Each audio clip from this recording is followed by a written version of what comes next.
Okay, so we're at the workbench, just putting this unit back together, and just a little note about repairing things from electric cars. So I do a few unit repairs, as well as sort of diagnostics and other projects and stuff, as you've probably seen. So what is this? What are we doing? So this is a dc-dc converter and onboard charger.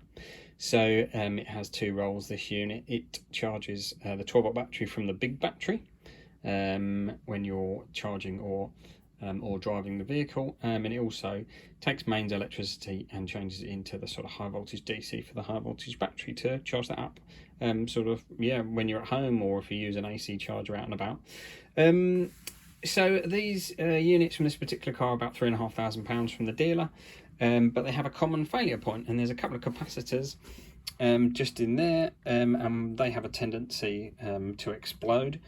This one, it's not a massive explosion. This one, there's a little bit of burn there, a little bit of magic smoke, but fairly small explosion.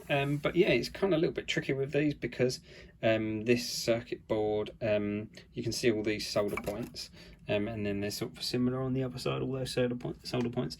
So that's soldered onto the big transistor, or sort of pack of transistors, that is bonded into the case, and that is what's actually doing the rectification from AC to DC. So you can't get this circuit board out. You have to sort of cut the old capacitors out. Well, you have to take out the potting compound first that's in that doghouse area, get out the potting compound, and then cut the capacitors, whilst not basically obviously damaging anything, damaging that relay, but also not like breaking off the legs or anything like that, and then resolder on the capacitors onto the sort of stub legs, without obviously melting the solder down the legs, so the leg doesn't fall through. So it's a little bit of fun and games, but I've done about 10 or 12 of these, and yeah, they're really repairable. The challenge with repairing sort of units from EVs is working out what's gone wrong with them. I do a few different onboard chargers. I do the Kia Soul onboard charger that can have issues. And it keeps cars on the road. I've repaired quite a few of these. Challenge is working out what's gone wrong with them. Components are all available. You've just got to work out what you need, find suitable, replacements. Maybe not the exact one from the original manufacturer, but something that has the same characteristics and suitable tolerance and and sort of ratings and everything.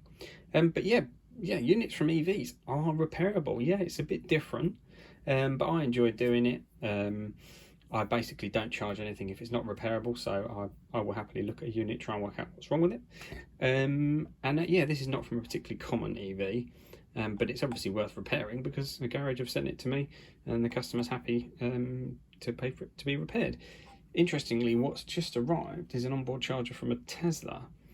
So I've not repaired one of those before, so I'm going to have a look inside there and see if we can work out what's happened, do some tests, see if there's anything obvious. We kind of, after you've looked at a few of these units, you sort of get a feel for the architecture.